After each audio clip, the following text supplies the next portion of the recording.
The silent manor পর্ব সংখ্যা ৩১। লেখনীতে Diana Emroz lucky.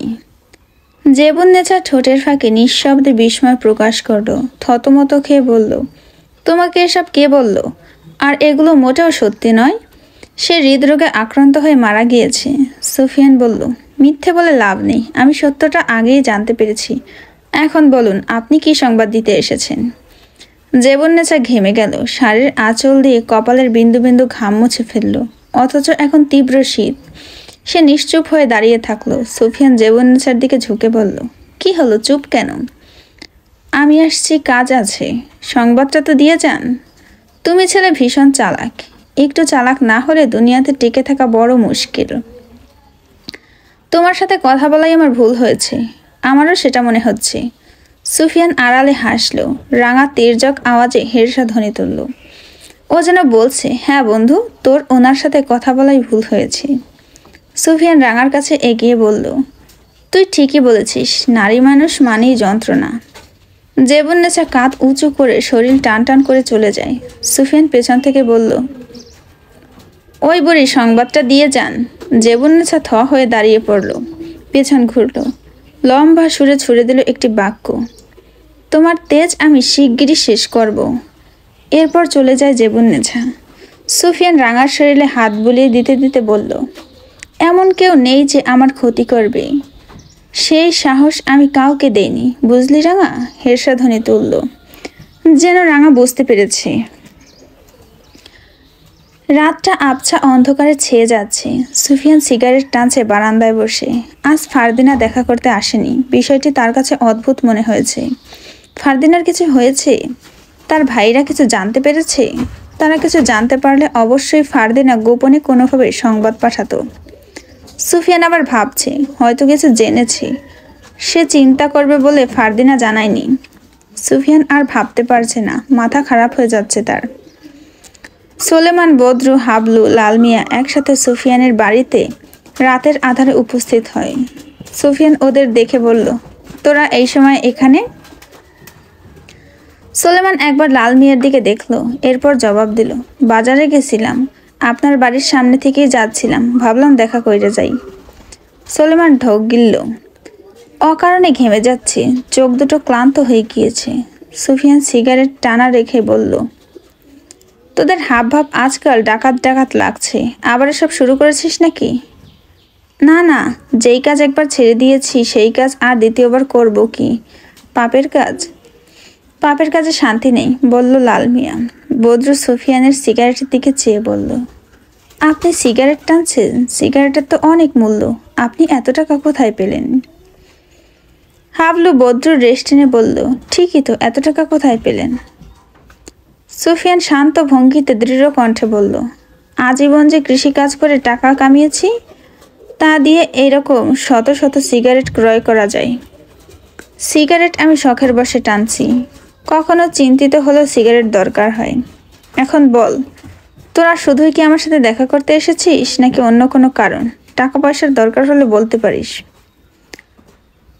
লাল মিয়া নিঃশব্দে জবাব দেয়, তুই আর কি টাকা দিবি? চুরি ডাকাতি করে যা আয় করতে পারতাম তার 4 ভাগের অর্ধেকও দিতে পারবি না। আমাদের ব্যবহার করছিস, বিনিময়ে এখন তোর জানটাই কেড়ে নেব। লাল মিয়া শুধু রাগের আক্রোশে ফুঁসছে। সুফিয়ানের সামনে রাগটা দেখাতে পারল না। ওরা 4 জন নিশ্চুপ হয়ে দাঁড়িয়ে রইল। সুফিয়ান ওদের নীরবতা দেখে বলল, এভাবে কি দেখছিস? কিছু বলার থাকলে বলে ফেল। সোলেমান বলল, না, কিছু বলার নেই, আমরা আজ তাহলে আসি। পাশ থেকে লাল মিয়া সোলেমানকে খোঁচা দিয়ে ফিসফিস করে বলল, আসি মানে? এটাই সুযোগ ওকে মেরে ফেলার। এখন রাত, আশেপাশে কেউ নেই, চল কাজটা সেরে ফেলি।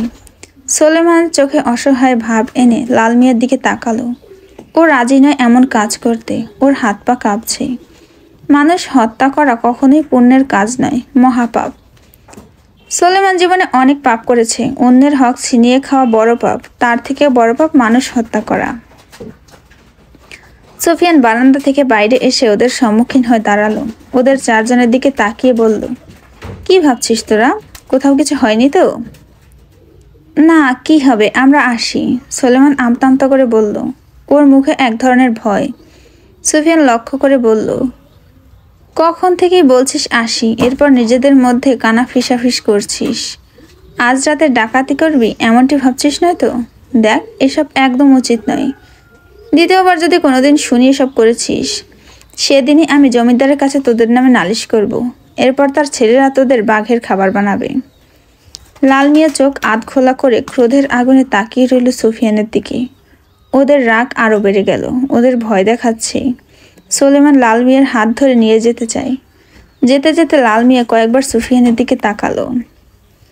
সুফিয়ান ওদের নিয়ে কিছু ভাবতে চাইল না। তার ভাবনার শহরে ইতোমধ্যে ফারদিনা ঘুরে বেড়াচ্ছে। তালুকদার বাড়ির দিকে যাবে বলে মন স্থির করল। বাড়ির ভেতরে যাওয়া সম্ভব নয়। বাড়ির পূব দিক এবং পেছন দিক থেকে ফারদিনার ঘরটা স্পষ্ট দেখা যায়। তার সাথে হয়তো কথা হবে না, কিন্তু দূর থেকে তার ছায়াটা অন্তত দেখা যাবে।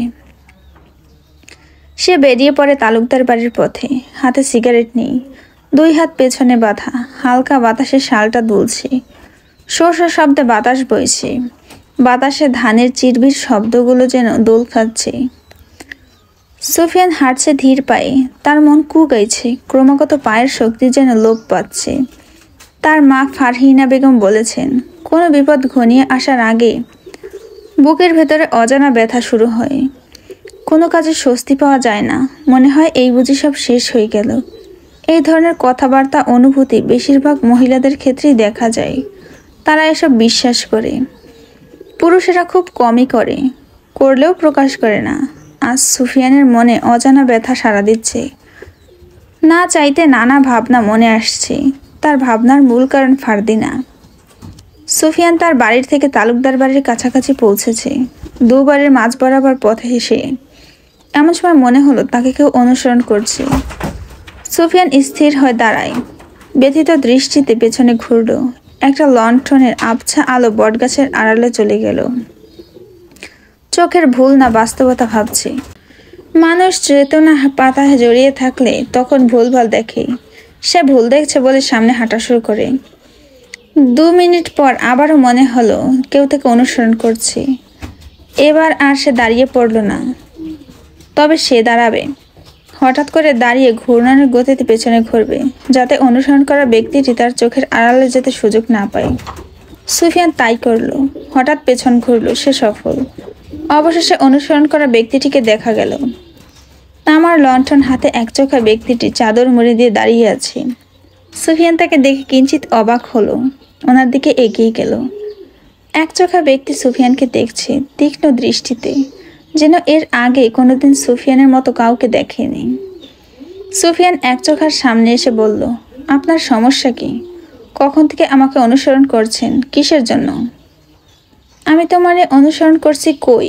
আমি তো এই পথ দিয়েই যাইতেছিলাম। মিথ্যে বলছেন আপনি। আমি আপনার দিকে তাকানোর পর গাছের আড়ালে চলে গিয়েছেন। কি যে আপনার? তোমারে বলেই একচোখা হেসে উঠল বিকৃত কণ্ঠে। সুফিয়ান কপাল ভাঁজ করে বলল, আমায় পাওয়া এত সহজ না। তোমারে পাইতে হইলে কি খাজনা দিতে হইব? বলে আবারও হাসলো একচোখা ব্যক্তি। সুফিয়ান বেশ বিরক্ত হলো। চোয়াল শক্ত হয়ে গেল। ইচ্ছে করছে লোকটাকে এখানেই পুঁতে ফেলতে, পারছে না। রক্ত শেষে খাবারের জন্য গ্রামে গ্রামে নিখুঁত একমাত্র ব্যক্তিদের খুঁজে বেড়ায়। সুফিয়ান জেনে বুঝে সেদিন নিজেকে একমাত্র সন্তান হিসেবে দাবি করেছে। আমি দরকারি কাজে যাচ্ছি, পিছন নেবেন না। যাও, মানা করছে কেডা? সুফিয়ান বলতে চেয়েছে, আপনারা গ্রামের নিরীহ মানুষের উপর অমানবিক অত্যাচার করেন, ওদের প্রাণ কেড়ে নেন, এগুলো অন্যায়। সুফিয়ান বলছে, তবে শব্দ ছাড়া। একচোখা ব্যক্তির পেছনে ফারদিনার ভাইদের হাত। তাদের নির্দেশনায় একচোখা কাজ করছে। আজ তাকে কিছু বললে ফারদিনার ভাইদের সাথে ঝামেলা হবে, দ্বন্দ্ব সৃষ্টি হবে। সুফিয়ান এসব চায় না, শুধুমাত্র ফারদিনার জন্য, যাতে তাকে নিজের করে পেতে কোনো বাধার সৃষ্টি না হয়। একচোখা সুফিয়ানকে ভালো করে দেখলো, এরপর বলল, আমি যাই। যাও যাও, তোমার কাজে যাও। একচোখা ব্যক্তিটি লণ্ঠন হাতে চলে যায় উত্তর দিকে। সুফিয়ান হাফ ছেড়ে তালুকদার বাড়ির পেছনের দিকে চলে যায়। রাত বাড়ার সাথে সাথে চাঁদের আলোর দেখা মিলেছে। খোলা ক্ষেতের মাঝে সুফিয়ান দাঁড়িয়ে আছে। শুকনো ক্ষেত। দীর্ঘদিন এই ক্ষেতে ফসল চাষ করা হয় না। শীতের সময় বলে ক্ষেতের মাঝে দাঁড়ানো যাচ্ছে। বর্ষাকালে জলে ভরপুর থাকে এই ক্ষেত। তখন আর বৃষ্টির জলের মধ্যে ক্ষেতের মধ্যে দাঁড়িয়ে থাকা সম্ভব নয়। সুফিয়ান নিজের কাছে নিজেই প্রতিশ্রুতি দিল, বর্ষাকাল আসার আগেই সে ফারদিনাকে নিজের করে নেবে। আজ দূর থেকে ফারদিনার ঘরটা দেখতে পারছে, বর্ষাকালে দেখতে পারবে না। এমন ভাবনাটাকে কি বলে? অতিরিক্ত ভাবনা। সুফিয়ান আজকাল ফারদিনাকে নিয়ে অতিরিক্ত ভাবছে। মাত্রাতিরিক্ত কোনো কিছুই ভালো নয়, কিন্তু সুফিয়ান খারাপ কিছু দেখছে না। তার ভাবতে ভালোই লাগে ফারদিনাকে নিয়ে। ফারদিনা ঘরে আলো জ্বেলেছে, সোনালি আলো। অন্য দিনের তুলনায় আজকের আলো আবছা এবং ধোঁয়াশা। 2-3টে লণ্ঠন জ্বলছে হয়তো। ফারদিনাকে দেখা যাচ্ছে না। সুফিয়ানের চাপা কষ্ট হচ্ছে। ফারদিনা কোনোভাবে সুযোগ করে তার সাথে যদি দেখা করত। চাইছে, খুব করে চাইছে আজ তাকে দেখতে। ইচ্ছে করছে এখনই তালুকদার বাড়ি যেতে, কিন্তু ইচ্ছে থাকলেও উপায় নেই যেন। গেলেই রশিদ তালুকদার জিজ্ঞেস করবে, কি জন্য এসেছো? আপনার ছেলের সাথে দেখা করতে এসেছি। ঠাসা মিথ্যা কথা, রশিদ বুঝে যাবে। একদিনে দুবার কারোর সাথে দেখা করার দরকার পড়ে না, গুরুত্বপূর্ণ কাজ ছাড়া। তার গুরুত্বপূর্ণ কাজ নেই যা রশিদকে দেখাবে বা বলবে। তার অসহায় লাগছে নিজেকে বড্ড। ক্ষেতের মধ্যে পায়চারি করছে সুফিয়ান, কখনো আকাশের দিকে, কখনো মাটির দিকে, কখনো ঘাড় ঘুরিয়ে ফারদিনার ঘরের দিকে দেখছে। ফারদিনাকে দেখা যায়নি একবারও। ফারদিনা ঘরে থাকলে হয়তো দেখা যেত। সে ছাদের উপরে, সেখান থেকে দেখছে সুফিয়ানকে। ঘন্টা খানেক হয় ঝিলমিলকে নিয়ে ছাদে এসেছে। আজ সারাদিন ঘর থেকে বের হতে পারেনি। বের হওয়ার জন্য মিথ্যা বলেছে, কিন্তু তার মিথ্যা কাজে আসেনি। বলেছিল আজমাত 2 দিন পরে চলে যাবে। সে গ্রামটা শেষবারের মতো ঘুরে দেখতে চাইছে। আমি তাকে শেষবারের মতো ঘুরিয়ে আনি। কিন্তু তার প্রস্তাবে রাজি হয় না রশিদ। সে গম্ভীর গলায় পরিষ্কার হয়ে জানিয়ে দিয়েছে, বাড়িতে অনেক লোক আছে আজমতকে গ্রাম ঘুরিয়ে দেখানোর জন্য, তোর যেতে হবে না। ঘটনা এখানেই শেষ হয়নি। এরপর ফারদিনা রায়ানের কাছে গিয়েছিল, সেও একই কথা বলেছে। এরপর আরিফ, সায়েম, বাকি ছিল আদিব। ফারদিনা তখন অনেক আশা নিয়ে আদিবের কাছে গিয়েছিল। আদিব সিগারেট টানতে টানতে পায়চারি করছিল। বেশ কিছুক্ষণ সময় ধরে চুপ ছিল। এরপর বলেছিল, মেয়েদের এত ঘরের বাইরে বের হতে নেই, অমঙ্গল হয়, অসম্মান হয়। গ্রামের লোকেরা নানা ধরনের মন্তব্য করবে। এই প্রথমবার ফারদিনা এরকম কথা শুনেছে। বেশ অবাকও হয়েছিল। ঝিলমিল অনেক চেষ্টা করেছে ফারদিনাকে ঘরের বাইরে বের হওয়ার সুযোগ করে দেওয়ার জন্য, কিন্তু এই প্রথম ঝিলমিলও ব্যর্থ হয়। সন্ধ্যা থেকে ফারদিনার মন বেশ উতলা। সুফিয়ানের সাথে দেখা হয়নি। ঝিলমিল চুলের বেনুনিটা নাচাতে নাচাতে ফারদিনার গা ঘেঁষে বলল, খোলা মাঠে তোর বাসিওয়ালা বইসা আছে তোর অপেক্ষায়, যা দেখা কই যাই। চাইলে আরো অনেক কিছু করতে পারোস। কাটা খায়ে নুনের ছিটা দিচ্ছিস। আমি তার সাথে দেখা করার জন্য ছটফট করছি, আর তুই পারলে আমাকে তার কাছে যাওয়ার সুযোগ করে দে। মরি যা। আজ সারাদিন কম চেষ্টা করলাম, হইল না তোর জল্লাদ ভাইগুলার লাইগ্যা। তোরে সন্দেহ করতাছে, নজরদারি রাখছে, খাস লোক, কিন্তু কেডায় তা জানি না। জানলে ভালোই হইতো। ফারদিনা চাঁদের আলোয় দূর থেকে সুফিয়ানকে দেখতে দেখতে বলল, ছাদ থেকে লাফ দেব? ঝিলমিল সশব্দে হেসে উঠল। ওর হাসির শব্দ সুফিয়ানের কানে গেল। সুফিয়ান দৃষ্টি সরিয়ে ছাদের দিকে তাকালো। অবশেষে ফারদিনাকে দেখেছে। ঝিলমিল হাসি থামায়, বলে, দে লাফ, সোজা আসমানে চইলে যাইবি। ভালো হইব, এরপর তোর পেছন পেছন সুফিয়ানও যাইব। তুই আমার জায়গায় থাকলে বুঝতে পারতিস আমার ভেতরে কি চলছে। 4 দেওয়ালের মধ্যে বন্দি থাকা অনেক কষ্টের, কোনো স্বাধীনতা নাই। এতদিন স্বাধীনভাবে ঘুরছস, অহন না হয় একটু বন্দি থাক। তার মানে আমি আর কোনোদিনও সুফিয়ানের সাথে দেখা করতে পারবো না? ব্যথিত কণ্ঠে বলল ফারদিনা। তার চোখে অজস্র জল জমে গিয়েছে ইতোমধ্যে। ভাগ্যে থাকলে দেখা হইব। আমার ভাগ্যে সুফিয়ান আছে তো? বলেই ফারদিনা রেলিংয়ের ইট ঘেঁষে বসে পড়ে, পা দুটো ভাঁজ করে। ঝিলমিল ফারদিনার সামনে বসে বলল, কাঁদিস না। যদি সুফিয়ান তোর ভাগ্যে থাকে তাহলে ঠিকই তারে পাইবি। ফারদিনা নির্বিকার কণ্ঠে বলল, তুই আমাকে বাড়ি থেকে বের হয়ে যাওয়ার শেষ সুযোগ করে দে। আমি সুফিয়ানকে নিয়ে অনেক দূরে চলে যাব, আর কোনোদিনও ফিরবো না। নিৎকৃষ্ট পরিবারের সাথে আমি আর থাকতে চাই না। হঠাৎ করে কোনো সিদ্ধান্ত নেওয়া ঠিক না। আগে একবার সুফিয়ানের লগে আলাপ কর, তারপর সিদ্ধান্ত নে। কিন্তু কিভাবে দেখা করব? দেখতাছি কি করা যায়, কাঁদিস না। ফারদিনা নিজেকে সামলে বসা থেকে উঠে দাঁড়িয়ে সুফিয়ানের দিকে দেখল। ঝিলমিল পাশ থেকে ফারদিনার দিকে দেখছে। বড্ড মায়াভরা দৃষ্টি নিয়ে তাকিয়ে আছে সুফিয়ানের দিকে। এতটুকু কান্নায় চোখ দুটো ছলছল করছে, নাকটা লাল হয়ে গিয়েছে। মনে হচ্ছে এখনই রক্ত বেরিয়ে আসবে।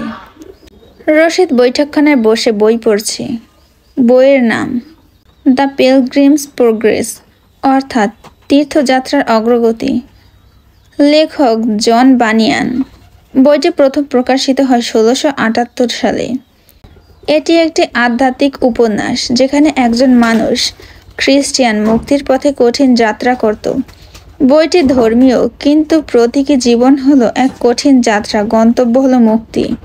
সেই সময়ে বইটি ভদ্রলোক ও ধর্মভীরু পাঠকদের মধ্যে খুব জনপ্রিয় ছিল। বইটি পড়ার ফাঁকে ফাঁকে রশিদ রান্নাঘরে উঁকি মারছে। কুদ্দুস গুনগুন করতে করতে চা করছে। রশিদ লম্বা সুরে ডাকল, কালু, তোর চা কদ্দূর? কুদ্দুস একই স্বরে জবাব দিল, চা পথে আসছে, মাঝপথে এসে আটকে গিয়েছে, অপেক্ষা করুন। ভালো কথা শিখেছিস, আপনার থেকেই শিখেছি, জলদি চা নিয়ে আয়। কুদ্দুস চা হাতে এগিয়ে আসলো, রশিদকে দিল। রশিদ বইটা পাশে রেখে কুদ্দুসের দিকে তাকালো।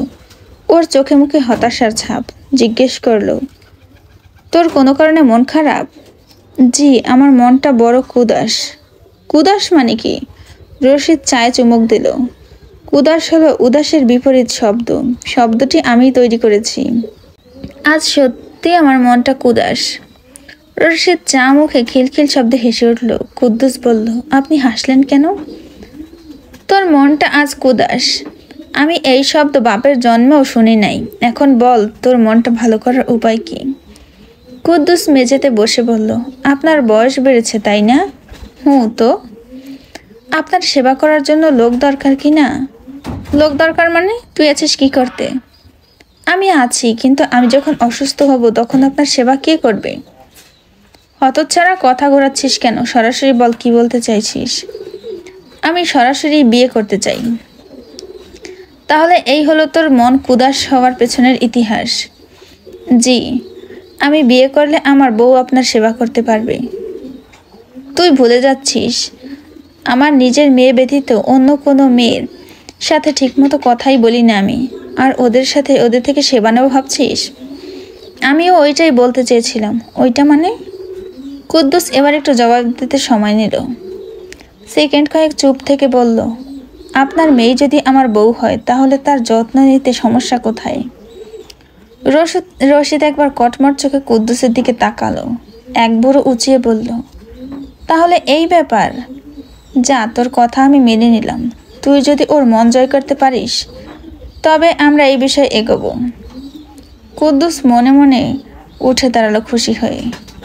রশিদের পা ধরে সালাম করে বলল, দোয়া করবেন যাতে আমি আপনার মেয়ের মন জয় করতে পারি। রশিদ বলল, এমন দিন চলে আসছে, এখন আমার মেয়ের মন গলানোর দোয়া করতে হবে। দিন কত উন্নত হয়েছে দেখছেন? রশিদ এখন কি বলবে বুঝতে পারল না। প্রসঙ্গ পাল্টে বলল, ফারদিনা কোথায়? সাদে। আমার পুত্ররা? ওনাদের খবর কে জানে? সারাদিন ধরে ফরে খাইলয়। ধরে ফরে খাইলয় মানে কি? এটা আমার উক্তি, আপনার ছেলেদের জন্য প্রযোজ্য। রশিদ কিছু বলতে চাইল, কিন্তু তাৎক্ষণিক একজন অনুচরী এসে হাজির হয়। রশিদের সামনে এসে মাথা নিচু করে সম্মান জানিয়ে বলল, সর্দার, একজন ডাকপিয়ন এসেছে আপনাকে চিঠি দিতে। আমি বলেছিলাম আমার কাছে দিতে, উনি বলল আপনারই দেবে। রশিদ বিস্ফোরিত চোখে তাকালো, বসা থেকে উঠে দাঁড়িয়ে বলল, ডাকপিয়ন দিনে চিঠি পৌঁছে দেয়, রাতে দেওয়া কবে থেকে শুরু করলো? রশিদ কিছুটা অবাক হয়ে ঘরের বাইরে বের হলো। বাড়ির মূল ফটকের সামনে উপস্থিত হয়। খঞ্জর হাতে কয়েকজন অনুচারী একজনকে ঘেরাও করে রেখেছে। মনে হচ্ছে শত্রুকে অবশেষে ধরতে সক্ষম হয়েছে। রশিদ বলল, কে চিঠি নিয়ে এসেছে? সর্দার, আমি, ডাকপিয়ন বলল। গ্রামের পরিচিত ডাকপিয়ন, সবাই চেনে তাকে। যুবক বয়সী লোকটি। রশিদ চিঠিটা রশিদের দিকে এগিয়ে দিল। রশিদ চিঠিটা নিয়ে বলল, রাতে কে চিঠি পাঠিয়েছে? অদ্ভুত। ডাকপিয়ান বলল, যিনি পাঠিয়েছেন তিনি অদ্ভুত ছিলেন, বুড়ো লোক। কত করে বললাম আগামীকাল পৌঁছে দেব, উনি জোর করে এখনই পাঠালো। রশিদ আগ্রহ নিয়ে চিঠিটা খুলল। একজন অনুচরী লণ্ঠন এগিয়ে ধরল। লণ্ঠনের আলোয় লেখাগুলো স্পষ্ট দেখা গেল। অক্ষরগুলো এলোমেলো, নিশ্চয়ই কাঁপা কাঁপা হাতে লেখা। চিঠিতে লেখা, আপনি যাকে বিশ্বাস করছেন সেই আপনাদের ধ্বংসের মূল কারণ হবে।